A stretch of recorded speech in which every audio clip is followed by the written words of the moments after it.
Greetings and bienvenue, Midnight Crew. Thank you for returning to this broadcast, and welcome to new viewers joining us for the first time.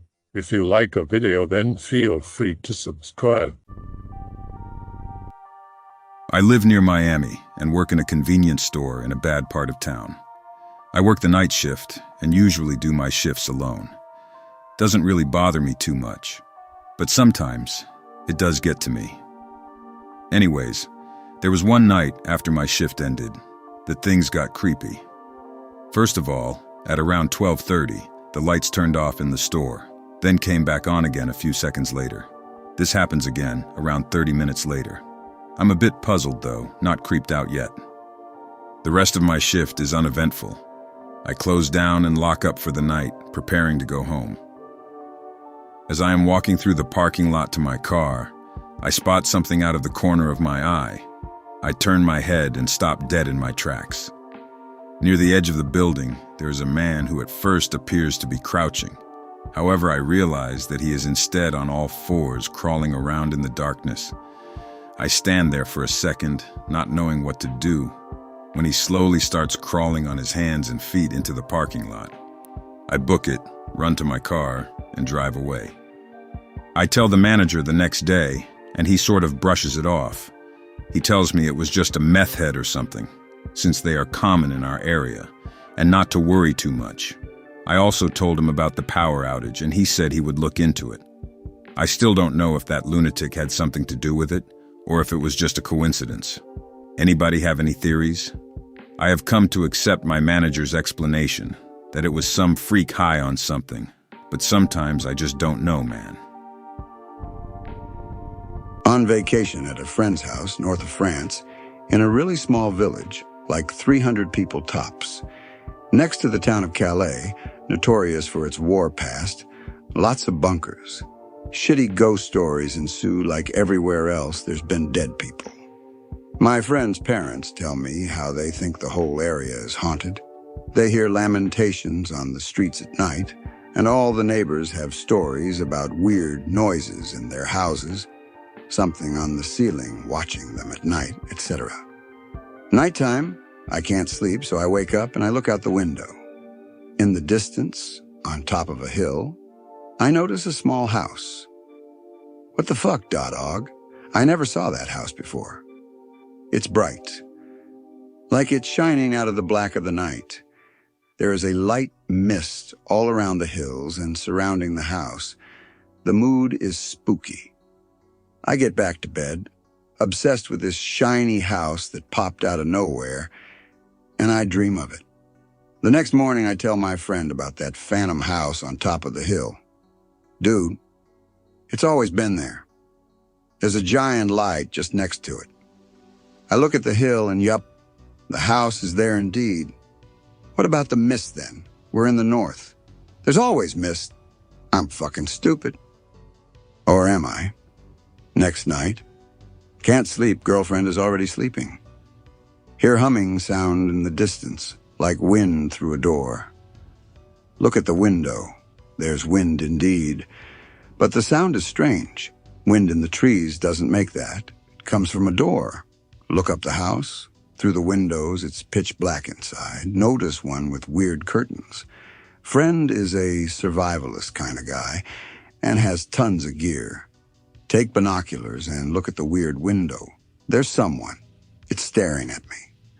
I can see its eyes wide open. Suddenly, a loud whisper into my left ear, like someone is talking like 2 centimeters from me. Go back to sleep. In French, of course. Turn my head. Girlfriend is standing right next to me. I didn't hear her wake up. She stares blankly at me, repeats, go back to sleep. Nope.mp3. Get on the couch, eventually sleep. Wake up the next morning. Tells everyone about this. Girlfriend doesn't remember this. Friend tells me the house has been abandoned for at least 30 years. All along the vacation, weird stuff kept happening. My friend often invited me to his home, but I swear I'm never going back. First, some backstory. Middle child of 3. When I was 15, my dad passed away to cancer. My mom didn't want to stay at our house, so we moved in with my grandma. My grandfather passed away when I was 4. He was a big-shot lawyer, and they had this huge old house a few weeks after moving in. Little brother, 12 at the time, starts having night terrors, wets the bed and everything, gets so bad he eventually starts waking up screaming. Mom decides to send him to therapy. Feelings about dad and everything. Doesn't really help. He now takes some medication but still screams in the middle of the night. Few weeks later, I overhear my mom on the phone with a psychologist saying, "It's not about dad, and he doesn't know what's going on." Sister and I decide to ask brother. Maybe he'll open up to us. He gets very nervous when we ask, says he'll be punished if he speaks. We both were very confused. In comes Grandma, deciding to do the same as us. Grandma was a super sweet old lady, almost blind.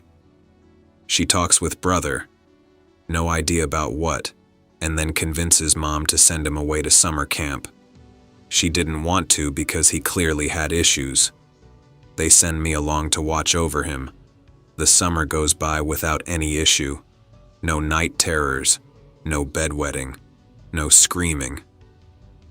When we get back, he is visibly scared and sweating and doesn't want to go into his room. So we switch rooms. At this point, I had decided it was something supernatural and the room was haunted or something. I have restless sleep. I feel like I'm being watched, but nothing more than that. Brother sleeps calmly for about a month. Then Grandma has a stroke, which leaves her pretty much like a vegetable. Brother tells me it's his fault. He should never have left the room, and he begs me to change back. We do so. The night terrors start again, and he gets really thin. He still eats and goes to school and plays football, soccer for you Americans. But he is now rail thin and very pale. Sister goes off to college, gets an apartment with some friends. Sister is away, so I convince my brother to take her room. He accepts and starts looking less pale. Few weeks later, I hear a lot of noise in his former room, next to mine, like furniture falling down. I poke my head out of my room and I see vegetative Grandma walking out of brother's room and into sister's. By then I'm convinced it's a paranormal thing and there's a ghost or demon or something. Brother starts wetting the bed again and I decide to lay some traps. I put empty soda cans with a string outside Grandma's room. After my brother is asleep, I put some toys behind the door so they'd make noise if the door was opened. Didn't sleep that night at around 1 a.m. I heard the cans and I got out of bed and went to open the door. Surprise, it's locked. I banged and banged until my mom came over and demanded why I'm making so much noise. I told her I had been locked in and there was someone in the house. She got spooked, called the police, and unlocked my door. The police came in, looked around, and while they didn't find any signs of a break-in, they did agree someone had been there, since my can trap had been destroyed by someone. And with destroyed, I mean someone or something had destroyed the cans, torn them apart. They looked into the attic. None of us had any idea we had an attic, not even my mom. And there were footsteps in the dust. My mom got spooked and we moved away, and we took Grandma with us. Fast forward 2 years, I went off to college, moved in with my sister, my grandma passed away, and my brother never had night terrors again. But if you ask him about them, he gets literal panic attacks. He can't breathe, and needs to lay down and breathe slowly for like 5 minutes. He's in college now. He has gained back weight and color, but he still has panic attacks and refuses to go back to the old house. Still not sure what it was. My sister says he was assaulted, My mom doesn't want to think about it, and I still feel something spooky happened to him. Be me poor. Work in factory. Monday is official holiday, so no work. Except us poor wages of the warehouse department. At least extra hours are doubled. Factory is huge. I am talking about 8 Olympic pools of area. All areas are pitch dark, even the main hallway. Enter with a co-worker so we can make the 300 meters pitch black walk together. We get to our area, shit is fine. Out of pallets. Dang it. Have to look around the entire factory for pallets in the darkness rolling around a pallet jack. Can't find shit. Scared to turn on lights in case I turn on something that I shouldn't. Finally find some empty pallets in the machines area. Go for them. Suddenly I feel my jack pretty heavy, even though it was empty, as if I had been carrying 2 tons. Don't look back, don't look sideways, don't do shit. Breathe in, strengthen my grip on the jack, and make the run for the illuminated area. Nearly 150 meters running as hard as I can with steel-toed boots and a pallet jack. Get to my area. Tell the story to my co-workers who had gone to the hallway to see the mess I was doing with my running. They tell me the guards usually see some shadows or a little girl around that area during graveyard shift. Never work in such conditions again. Spooky in a Wood story. A few years ago. Visiting mom. Her place is in a woods.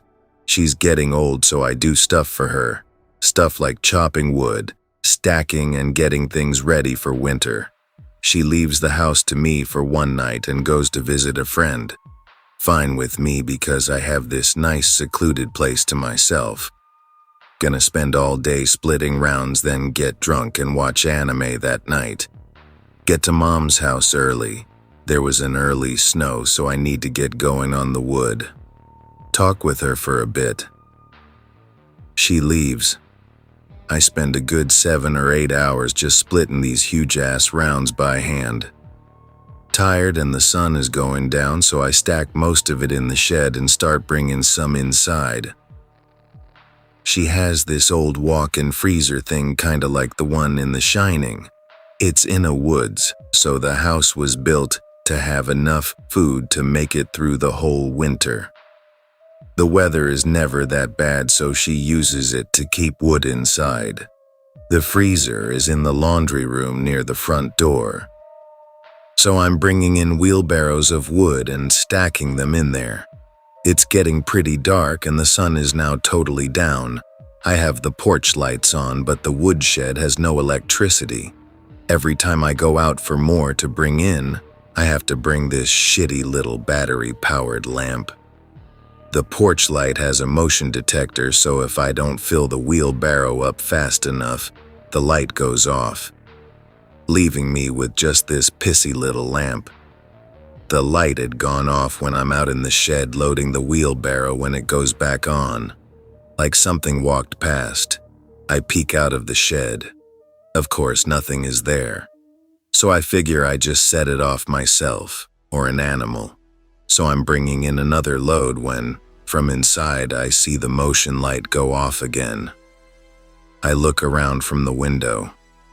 Still nothing. Now I'm feeling pretty spooked.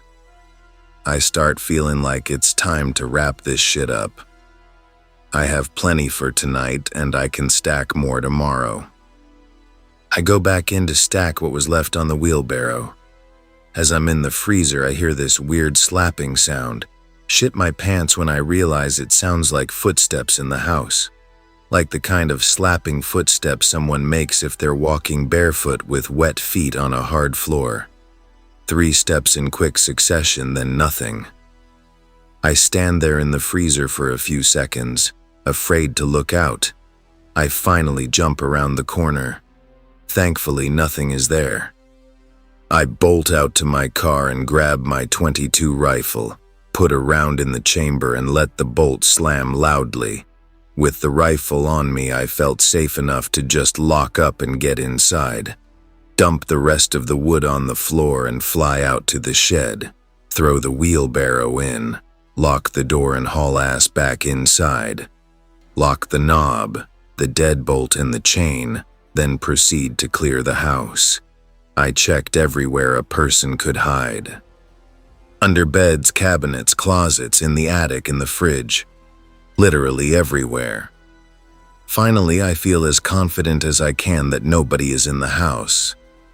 Don't even want to drink, I'm so paranoid. Literally every little shadow in the house is someone skulking around.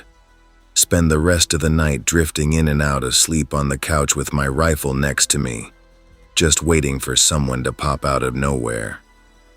Finally, Mom comes home the next morning and I finish what little was left to do with the wood. Tell her what happened and now she's freaked out.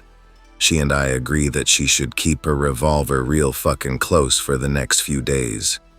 Enough time passed that she eventually relaxed.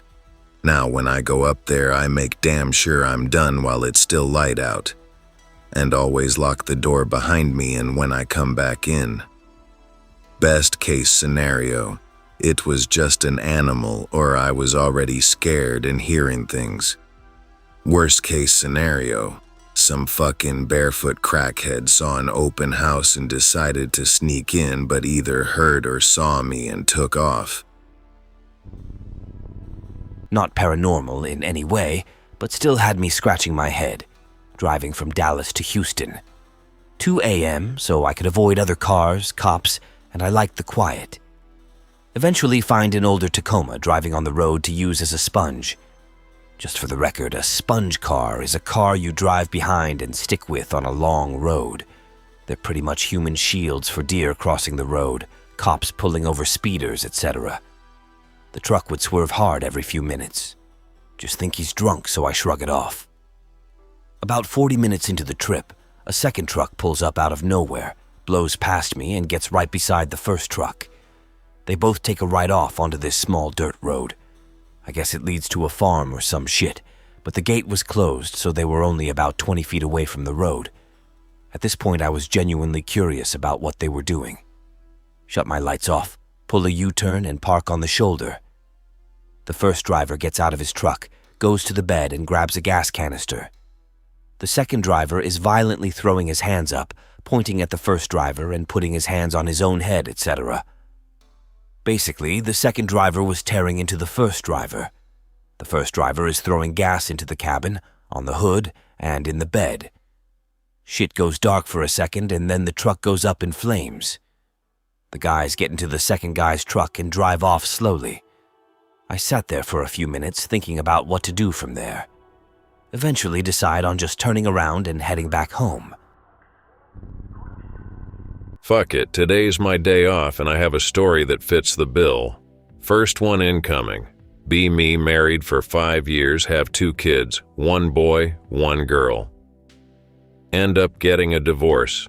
Found out the bitch was cheating while I was working. And get custody of both kids. She gets the house, so I end up buying a place about 10 miles outside the city. It sits on about a dozen acres of land, mostly brush and pine thickets, needs some TLC. Fast forward a year, the place is fixed and cleaned up, the little ones have settled in, things are great. Eventually start working night shifts, better money and benefits. So I get my younger sister to come over on the nights I'm out to watch the place. Things are going great for a while. When I come home one morning and my sister says that the 2 kids, they share a room for the moment, had been talking to their window around 1-something that morning. They're still fairly young, so I figure they might have been talking to an imaginary friend. Ask them about it later. They say they were talking to Mr. Longarms. Tell them that's a funny name to come up with for a friend, and they tell me he's the one who told them it. Figure whatever, little kids have weird imaginations. A few weeks go by, my sister reports the same thing every now and then. Decide to put a trail camera up facing the kid's window for shits and giggles and as a just in case. Never catch anything on it when I get the long arm reports, as my sister and I call them. My son gets sick one day. Sick enough that he has to be admitted to the hospital for a little while. Scarlet fever, I didn't want to take a chance. On the nights I'm with him, my sister is watching my daughter. About 3 days later, I'm at the hospital when I get a call from my sister. Someone tried to break into the house using the kids' room as an entry point. I tell her to call the cops. She already had. And then I tell my son what's wrong. He stares right at me. Looks like Mr. Longarms tried to get inside. He's always wanting to come inside. What the fuck .jpg, I ask him what he means. He always wants to come in so he can take us somewhere magical, where there are as many toys to play with as we want. Tell him to rest up, then head out to the house. Get there. About 3 sheriff cars are parked in the front, 1 a K9 unit. Doggo unit and a pair of officers are following a scent they picked up under the window. Another pair are in the house with my sister and daughter. One of them starts asking me questions about if I've seen anything weird. Say no, but tell him about the trail camera. We walk out to take a look at it. Guess what? It's busted all to hell. Go inside and talk for a little while longer. K9 unit and company roll back up, looking confused. They'd followed the scent until it hit a clearing in the thickets and then it just vanished. Some more talking and conjecture. They pack up and leave. Go and talk to my daughter to ask what happened. Oh, Mr. Longarms saw that my brother was still gone and decided to come in and keep me company. Okay, this has gone on long enough. Ask my sister if she can take my daughter with her for the evening. She says yes. After they leave, I go set up a few more trail cameras higher up, then go back inside, grab a shotgun and some shells, and then post up in the kids' room. Night rolls around, almost no moon, so I turn the back lights on so I can see if anything walks up. Nothing happens, so I end up drifting off. Jolt awake. Look at my watch. It says it's 3 in the morning. Wonder what the hell made me wake up when I hear something like metal on wood. Realize it's coming from the window. Slowly stand up with the gun in my hand. Then as quietly as I can, I walk to the window. The scraping noise intensifies, and the top of a head pokes over the windowsill. Pale white, with wisps of hair sticking up everywhere. Yell something, cock the shotgun, it sees me, makes a weird-ass shriek noise and reaches inside. The kids weren't playing when they named him Longarms. Reaches a good 8 feet in and takes a swipe at me. I awkwardly drop to dodge and like an idiot pull the trigger. Sadly, it misses the thing, but blows one of my daughter's stuffed rabbits apart. The shot seemed to catch the thing off guard, and it recoils its arm back out the window. I get up as fast as I can, pump another shell into the chamber, and slowly walk towards the window. Hear a scuttling noise down on the ground, and see the thing scrabbling back away from the house, its 2 long arms pulling it across the yard. "Take a pot shot at it, miss." The thing shriek hisses and runs off into the woods. Decide that maybe living in the city isn't such a bad thing. Clean up the dead rabbit with the gun within reach, then call my sister up to tell her what happened. Long story short, my son got released a few days later. He and my daughter stayed with my sister while I put the house up for sale and got things packed. Didn't see the thing for the week or so I was there getting the place ready. This is probably kind of a stupid story, but I'm posting it anyways just because I want to tell it. Be me. 5 or 6 years old. Watched The Wizard of Oz pretty much every day. The only TV with a VHS player in the house was in my mom's room, across from her bed on top of a dresser. This means I'd always just lie down in her bed to watch my movie. One night, my mom is smoking in the garage and my stepdad wasn't home. I'm watching Wizard of Oz for the 1000th time, lying on the left side of the bed with my arms crossed. Feel something weighty and warm grip my left thigh.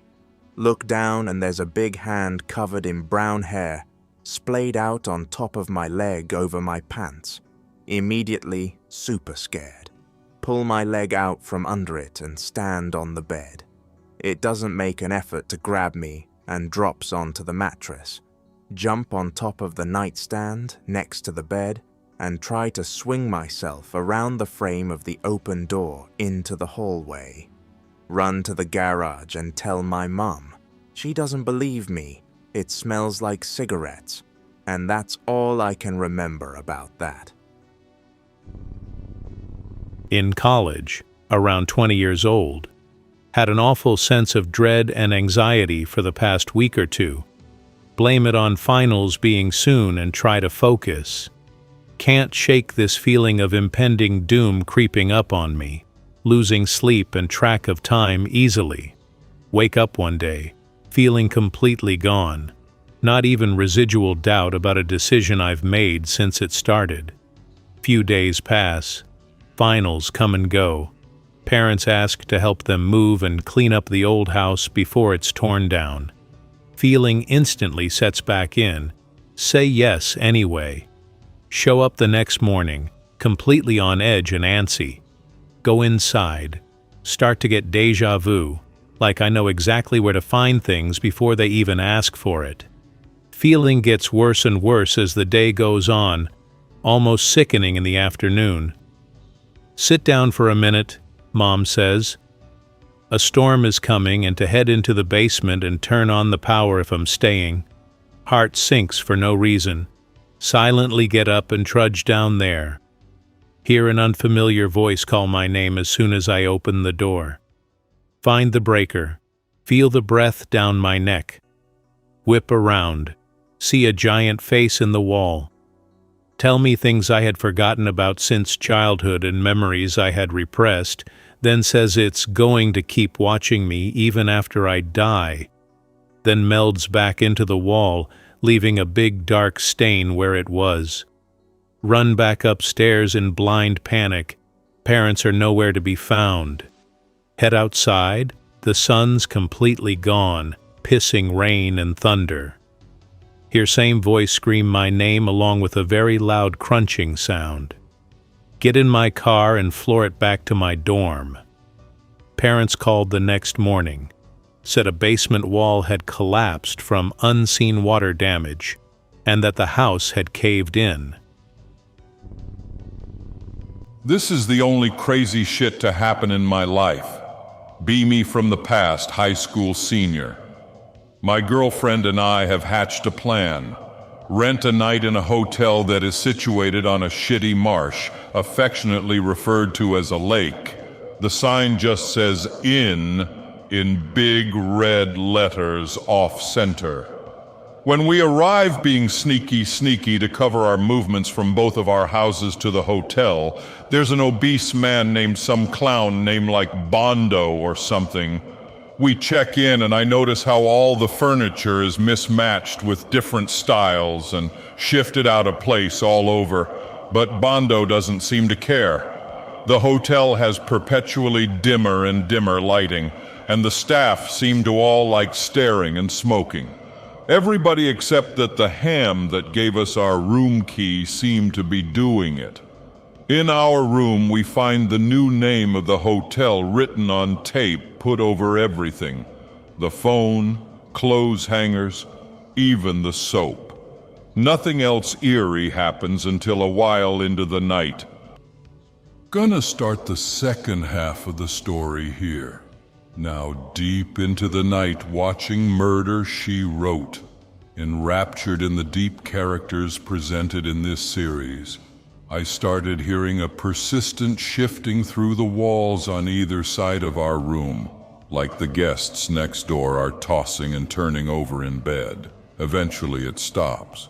My girlfriend had fallen asleep, so I dipped out to walk around and inspect the room. Murder, She Wrote, is still on mute. I love doing just useless detecting around places I haven't been, kind of fun. I found the safe in the closet had been unlocked, but there was a decorative spoon inside. For a moment I cry, thinking of the owner distraught that they had lost their prize spoon.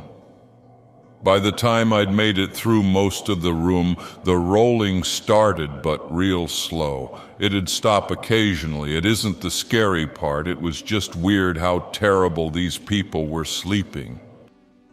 After laying back down, I sat awake listening for about a half hour until I heard knocking down the hall. I get excited, something's going down.